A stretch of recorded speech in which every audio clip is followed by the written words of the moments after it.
Hello, Coolman69 here, another Topic of the Week video. This week, I'll be talking about the last RWBY topic I have for Halloween month, and even though it's not ending in October, it still counts.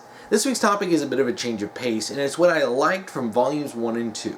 This week's topic was submitted by Tumblr user Angel99, and her topic is: so we know the problems of the later seasons, but what about what you love? What was good about volumes 1 and 2? Story arcs, characters, fights, character development interactions, settings, tone. What is it that made them superior to the later seasons? Now, first what I want to talk about there is tone. Because the tone of volumes 1 and 2 are very different from, onward. They had a very lighter tone than their following seasons. And it's not to say that nothing serious happened. It's not to say that there wasn't anything dark. Because we still deal with, racism against the faunus. We deal with the tragedy of Mountain Glen. We deal with the grim. There's some stuff. It's really not delved into a whole lot. But there is stuff that happens that's darker. But the story never takes itself too seriously. Like at the end of Volume 2, when the Grimm are being, led into the city of Vale. And, they're going around, they're attacking, they're destroying things, they're going after people. You would think, oh crap. I remember when I was watching Volume 2 for the first time, and I saw it, and I was sitting there, I'm like, oh crap, what's going to happen now? And then, naturally, everyone from Beacon, who's just a skip and a jump away from Vale, come in. You have teachers come in, you have students come in, and they just destroy the Grimm, and it's great. I'll talk about that in a little bit later, but the show doesn't treat that as this horrid, unimaginable tragedy like things get treated later on. Because it understood, from how competent we've seen our main characters who are just freshmen at Beacon. The upperclassmen, the teachers who have been doing this for, in some cases, decades. Yeah, they're stronger than the students. So, of course, they're going to come in and just whoop butt. That Coco herself probably single-handedly took out half the Grimm there. It was just her minigun just going, dah, and just like blowing Grimm up, cutting Nevermores in half. It was awesome. And the show knew, hey, you know what? Some stupid stuff is going to go down, but we're going to ride this bomb all the way down, and it's going to be awesome. Because it knew, hey, you know what? People want to have fun here. And it's why the big fight at the docks at the end of Volume 1, where, it's as part of a serious storyline involving Blake trying to investigate if the White Fang are really behind, these incidents that are going on. And she desperately doesn't want to because she used to be a part of the White Fang. So, it's a fairly serious storyline. And then you have Blake and Sun fighting. You have Sun pulling out his gunchucks, and he's just like, bah, bah, bah, bah, bah, he's fighting Roman. Then you have Penny coming in and shooting the lasers, just sawing those, hovercraft in half. And it's awesome, because the show was just having fun. And yeah, there's some serious stuff, and there's some story going on. But the tone was light enough to where you didn't feel like it was just grimdark. It's like, because they didn't have Grimm come into the city of Vale and just start slaughtering people. Because I don't even think they mentioned anyone dying. I think they just said, yeah, people got hurt. And that was about it. Everyone else showed up, on the scene almost immediately. But yeah, in terms of tone, the first two seasons are fairly light. Now, in terms of settings, there's really not a whole lot to talk about in terms of the variety of the settings. A lot of it is Beacon, City Vale, and some surrounding areas like Forever Falls.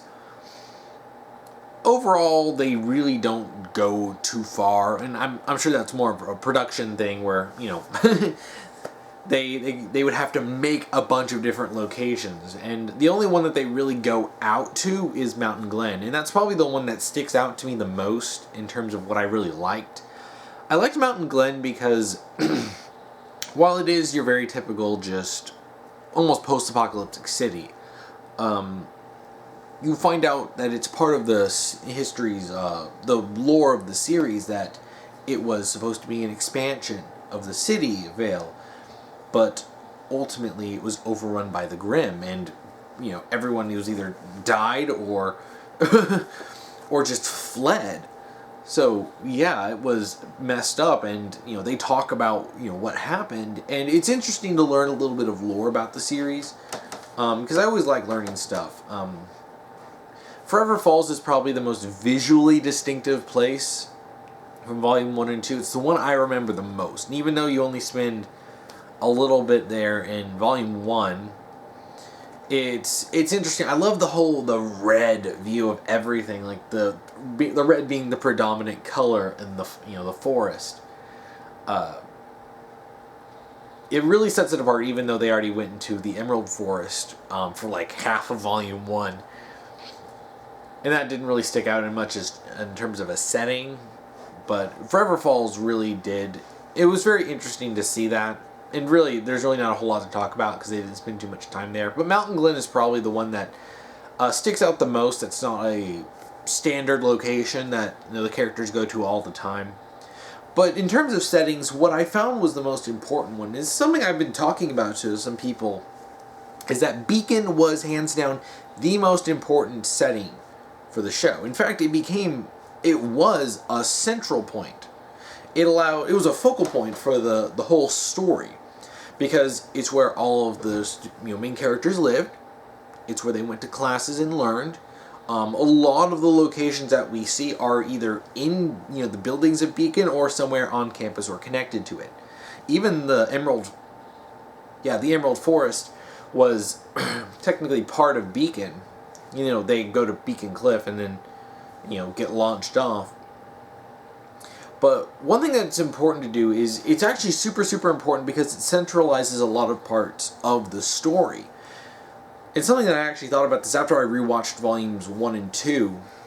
And it's actually, something I thought about before, but, especially rewatching it, it keeps all of our main characters centralized so that all of them can interact with each other at any time.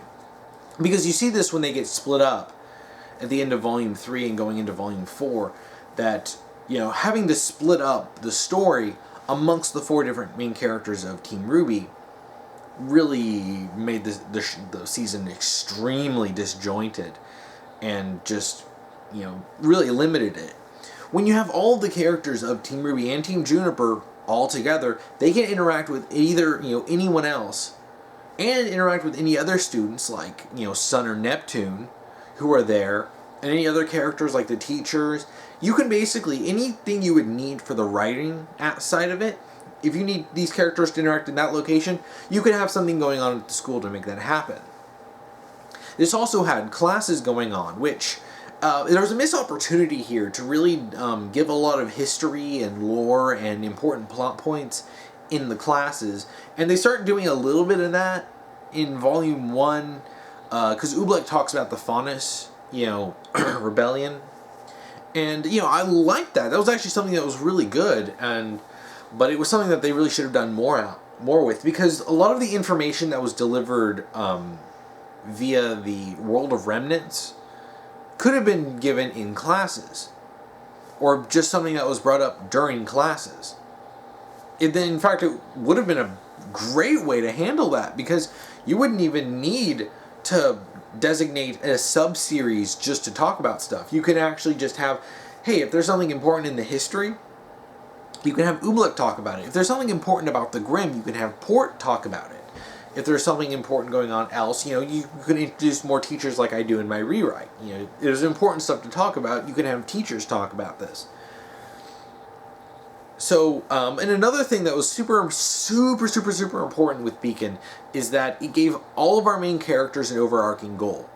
Become a huntsman or a huntress. And yeah, that's sort of a vague goal. It's like I'm going to be king of the pirates, or I'm going to be a Pokemon master.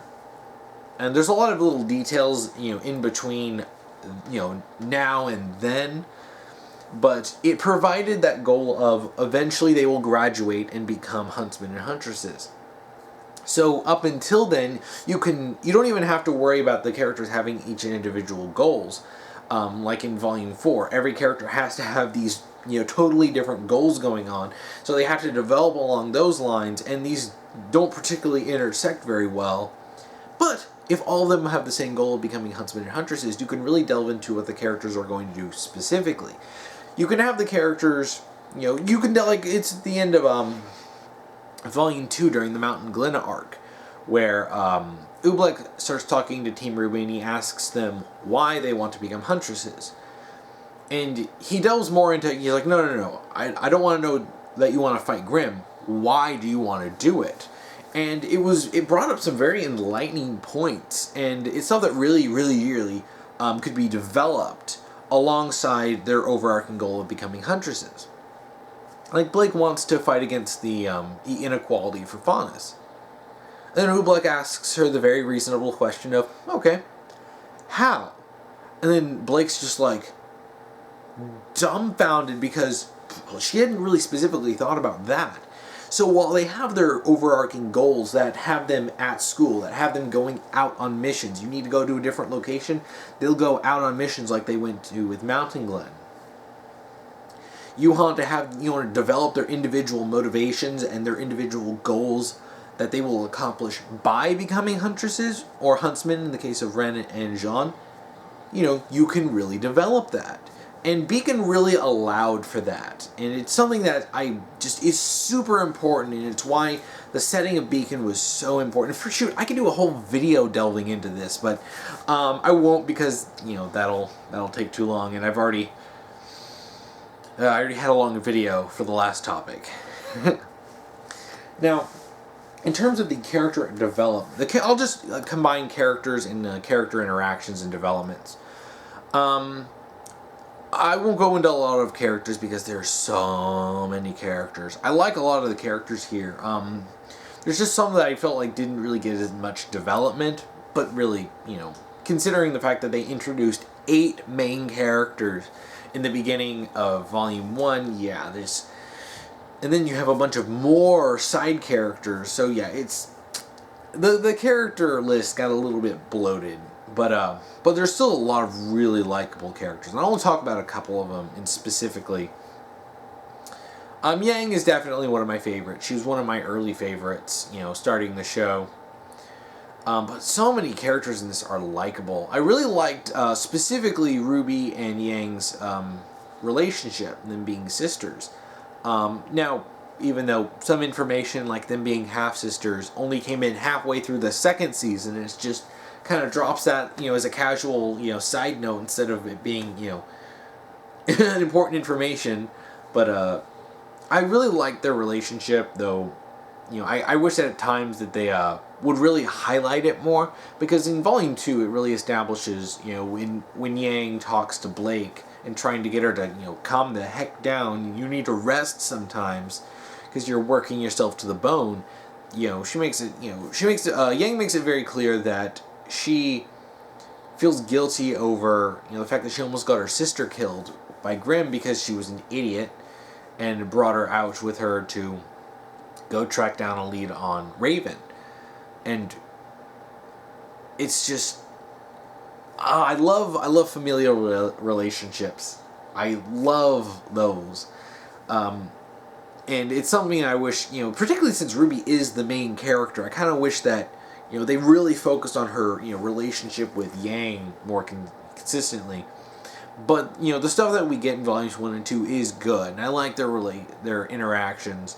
And even some of the more deeper aspects that don't really get much attention, like when Yang says in the early parts of the Emerald Forest arc that she was thinking that maybe RWBY should try to not get on Yang's team so that she can meet new people. And you can see that Yang probably has these issues where she might want to live her own life and not being, part of, constantly being with RWBY, because she's lived with RWBY her whole life. And considering the fact that both their mothers are gone, she probably ended up taking that role for RWBY from the age of, 2. So, or 3 or 4 or something, about the time when Summer Rose disappeared. So, yeah, I mean, there's a lot of stuff that you could really unpack from that they really start off with. And I really like that. Pyrrha is another interesting character. In fact, I would argue that she's probably one of the most interesting characters in the show. She's a celebrity, but she's a very, very kind person, very honestly kind and genuinely good. She's sweet and caring. She's hyper competent, but not overly so. Like, the show does eventually try to press on her. But, you know, she's great, and specifically her interactions with Jean. You know, Arcos is one of the most popular ships for a reason. And her interactions with Jean, her helping him grow as a character, moving from being a complete incompetent moron to actually can hold his own in a fight. But one thing that really sticks out to me is when she talks to Jean during the dance arc, and when she reveals that not only does she not have friends, she can't form relationships because every guy thinks she's too good. You know, she ends up, being lonely at the top, where she's so famous, she's so popular, she's so rich, that people stopped seeing her as a person, and they started seeing her as some sort of, greater than a goddess, a goddess among ants. And it's lonely for her, and, it's implied that she's just straight up depressed over the fact that she can't form relationships. And that's something that stuck out about her with Jean, is that he didn't treat her as, better than everyone else. And frankly, even after he found out, he really didn't hyper-focus on her. He had his crush on Weiss. That was more of a concern to him. And it's really something I wish that was really developed. Because that was that moment right there in the dance arc really made me just absolutely fall in love with Pierre's character. Like, that depth that we saw in that moment made her, to me, one of the most interesting characters in the show. And frankly, the fact that she's a celebrity is interesting enough. I mean, I would want to see more of that. But unfortunately, we didn't.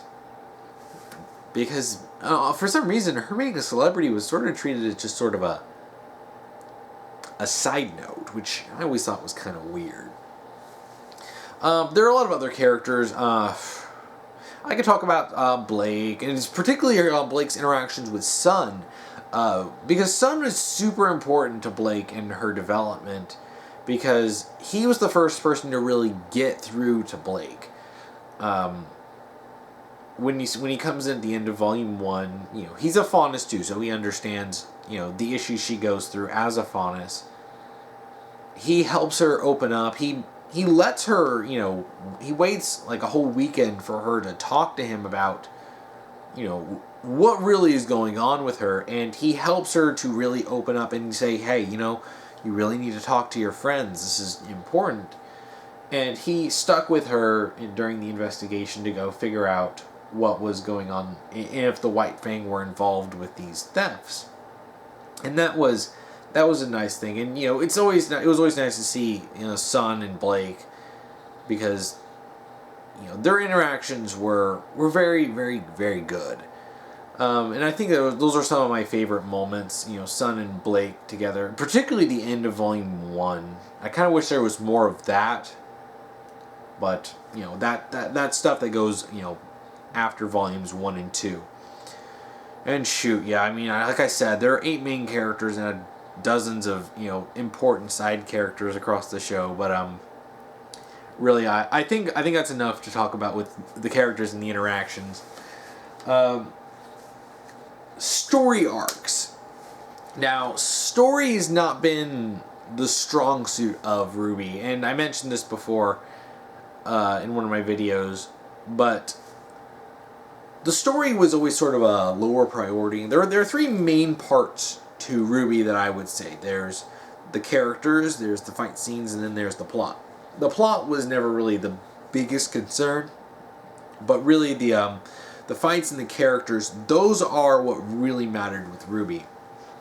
But there were some good story arcs. In particular, some of my favorites were, after rewatching Volumes 1 and 2, I do appreciate the Emerald Forest arc, particularly since this is really what gives us our introductions to a lot of our main characters, mainly Team Juniper. This is where we start seeing Ren and Nora, and we start seeing more of Pyrrha. And the fact that this explains a lot, it tries to start explaining a lot of things like aura. It doesn't really delve much into it because, well, the show never really delved deeply into things, unfortunately. But really, I really like it because it led up to the formation of our two teams, Teams RWBY and Team Juniper.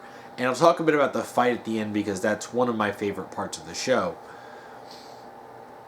Now, another arc that I liked, I actually have to say that the RWBY investigation arc, in Volume 2, the episodes 3 and 4 really, where we get Penny coming back and we get the shocking reveal that Penny is a robot, even though everyone who watched the show and saw her in, Volume 1 instantly knew she was a robot. So treating that as a big reveal was just laughable. And like I said, story was never the biggest strong point.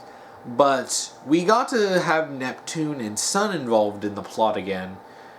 And we got to get more information. We got to see Roman again. We got our introduction to Neo here.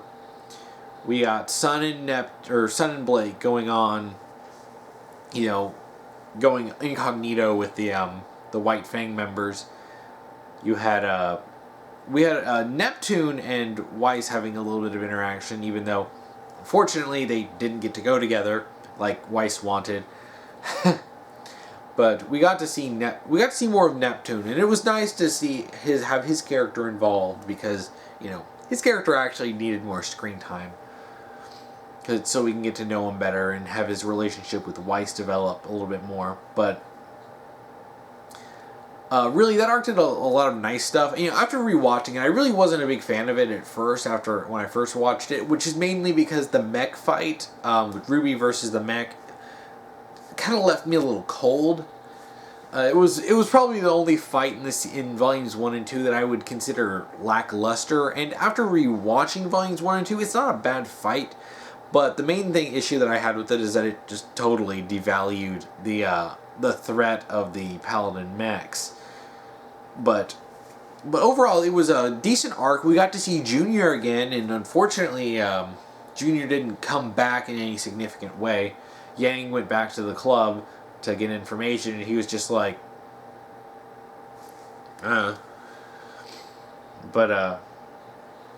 But we got to see him again, so I thought, that was nice. So he has an actual appearance in the show and not just from the yellow trailer. And we get that big fight on the highway, and even though Sun and Neptune do get ejected out of just nowhere and don't help finishing the fight, it's one of the reasons why I didn't like it at first. But we do get to see a bit of the CCT there. We got our first introduction to Winter there when she's mentioned by name. We also get, we get Penny coming back, and we get RWBY talking to Penny, and we have Yang riding on her motorcycle, and that's always good. And we have, what I do like about this, though, specifically upon rewatching Volume 2, is that we see our main characters being proactive in investigating. And, they don't really do as much of this by themselves. They do this again in the Mountain Glen arc, and I'm going to talk a little bit about that one too. But, we see them get together, and we see them plan, where they're going to go. They pool their knowledge of what they know. Yang's like, I'll go check on Junior, see if he knows anything that's going on. Then Weiss and RWBY were going to go check out the CCT, and Weiss would use her status as, a member of the Schnee family to get information. Then, you had Blake, so they all split up and they went out, and it was a solid, plan and investigation. So it was actually nice to see that, and even upon rewatching it, I wasn't as disappointed with the mech fight. And after rewatching it, I actually did quite enjoy it. Particularly when you understand Yang's semblance better, understanding, you go in knowing about her semblance, and it's not just hey, by the way, she's now strong enough to just, one-shot a mech now. Even though that's still a little ridiculous, but this is RWBY. The show is built on ridiculous. The other story arc that I really liked is the Mountain Glen arc, and it's the final arc for Volume 2, and there's a lot of good stuff in it. Like, I've already talked a little bit about, learning about Mountain Glen. There's the big fight at the end. We actually get some insight to the characters from what Team RWBY are thinking. We have them talking to each other in that campfire, and that's nice. And it's probably one of my favorite parts, particularly because it manages to blend a lot of, it manages to blend some plot in with a lot of character moments and a lot of really fun action, because we get great fights like Yang versus Neo and the big, final fight in episode 12 in Breach. And where we get to see a lot of teachers come in, and we get to see upperclassmen fighting. I should also mention the dance arc. This doesn't have much action in it. It's very much entirely about the characters, which I do like. But we get more from Neptune here, and we really get the start of a possible developing relationship between him and Weiss. And we have more, like I mentioned before, there's some development here with Jean and Pyrrha. We do get, and it's really nice, and RWBY gets involved in the plot a little bit, by chasing Cinder down in the CCT.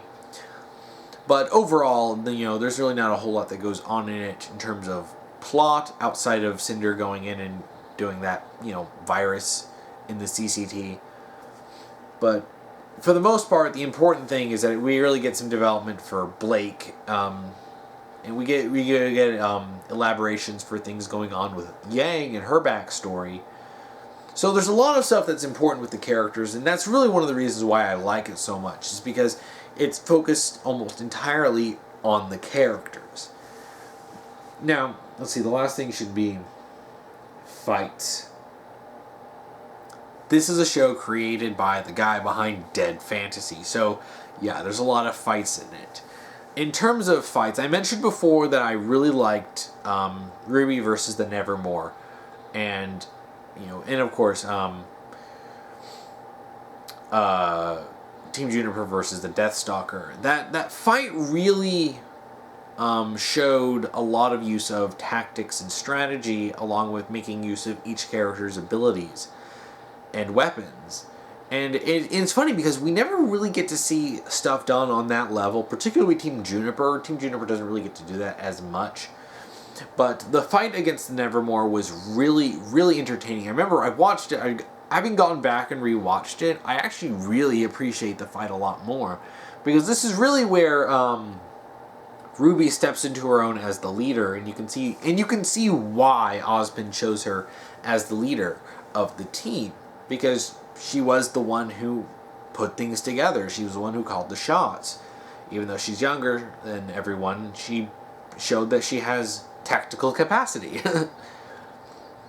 But it was fun seeing the characters not just fight. And even in the mech fight, ultimately that amounted to stopping Roman and then having Yang hit it with her semblance. This one really showed a lot of interesting strategy of beating the Nevermore, which is a significant threat in that arc. And even seeing Team Juniper fighting the Deathstalker at the same time. It wasn't nearly as epic, but we got to see them, them fight it, and then them fight together. So that was really good. And I actually have to say that I still consider that one of my favorite fights from the show. There are several other fights, but some of my favorite ones come from the end of Volume 2. I talked about Yang versus Neo. What I love about Yang versus Neo is that this character, Neo, comes out of nowhere, and we haven't really seen her fight, just whoops Yang. Like, she's almost entirely untouchable during that entire fight scene. And having Yang, who up until that point had just been whooping butt, and we saw, back in the old, RWBY investigation arc, when they were fighting the mech, when her semblance just let her destroy that mech and rip it to shreds. When she goes up against Neo, this little demon ice cream cone, and Neo's just too quick for her. She's, too skilled, and I actually really like this, because this set up what I really think should have been a consistent rivalry between Yang and Neo. Because I think Yang really, really deserved a rematch with Neo. But that was fun, and it was also really nice to see that fight. I always like seeing Yang fight with the hand-to-hand because her weapons are very much focused on, her punching and fighting.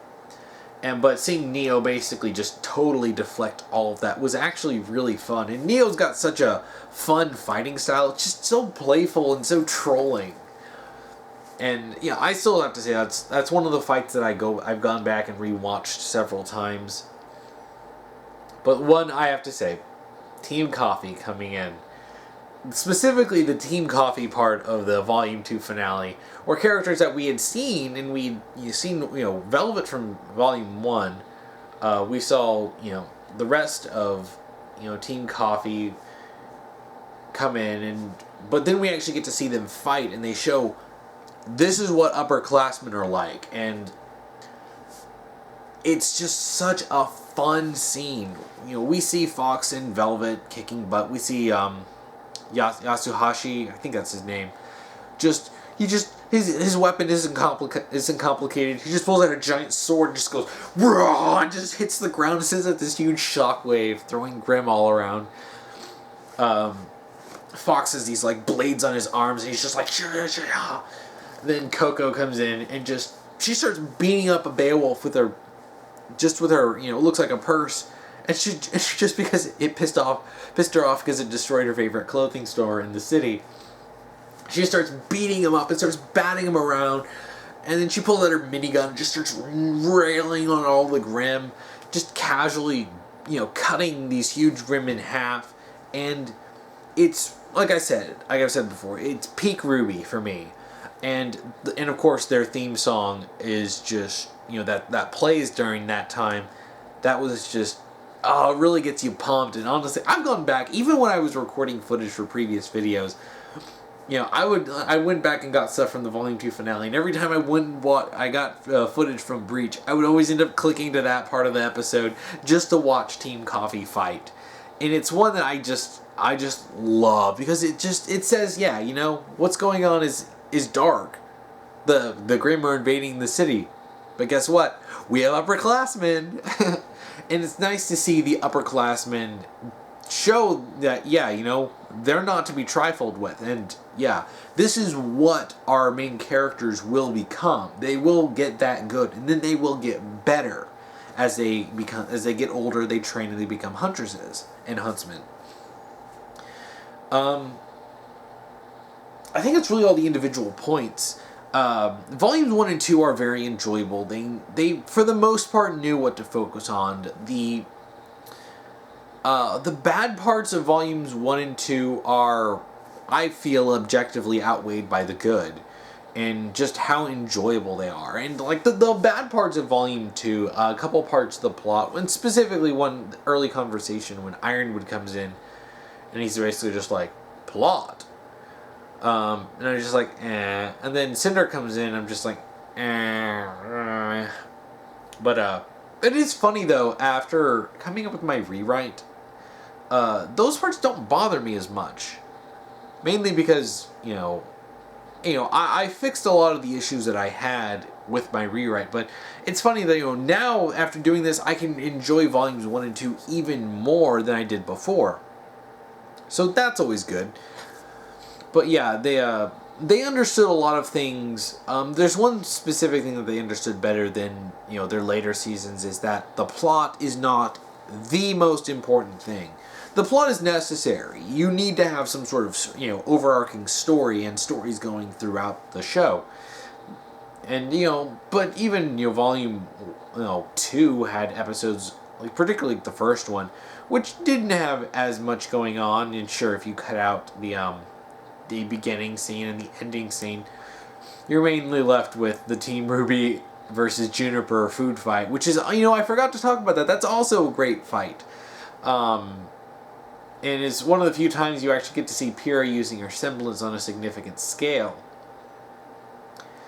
And you also get to see interesting matchups, particularly like Yang versus Ren in hand-to-hand combat, which, I really wanted to see more of Yang and Ren, hanging out and even training together, but that's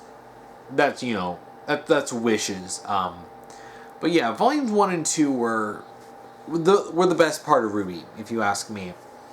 They're the parts that, you know, knew that the plot wasn't as important, because the strength of the writers, I mentioned this in one of the comments of my video, in, you know, one of the little texts in the bottom of my video, was that the strength of the writers comes with writing these characters and their general interactions and occasional developments. I think that's where they were the best, and that's why some of my favorite moments are like in the dance arc when John is talking to Pierre, or even also during the dance arc when John talks to Neptune and they resolve the plot, you know, the love triangle between Weiss, Neptune, and, you know, Jean, where both of them liked, you know, Weiss, but there was an issue with, you know, her liking Neptune and Jean liking Weiss, but they resolve it peacefully, and ultimately, you know, he's not hostile to, you know, Neptune after talking. And oh yeah, oh my gosh, I almost forgot to mention, though, they did one of the most important things, you know, I've seen, is that, you know, when there's a misunderstanding, Jean, while he wanted to get mad at Neptune, he ended up talking to Pyrrha first, and instead of just jumping in and, like, making a big commotion, you know, going, why didn't you go with the dance with Weiss in front of everyone, only to find out that it was because of Neptune's own insecurities, he ends up talking to him in private about it, and oh my gosh, I can't tell you how refreshing that was. Seeing, you know, a situation that in any other show or movie or whatever, you know, you'd have, you know, a misunderstanding being blown out of proportion, and one character makes themselves look like an idiot for, you know, borderline harassing someone over a misunderstanding, but oh gosh, no, and they come to terms with it, and that was great. And I forgot to mention that. But yeah, Volume 1 and 2 were really the best, and I like Volumes 1 and 2. Even going into the show at first, I had negative interactions with the fans, pressuring me, and in some cases even harassing me to watch the show. So I went into the show not thinking very highly of it, because I was expecting to not like any of it, except for maybe a few small bits. But Volumes 1 and 2 really surprised me, and I really liked Volumes 1 and 2.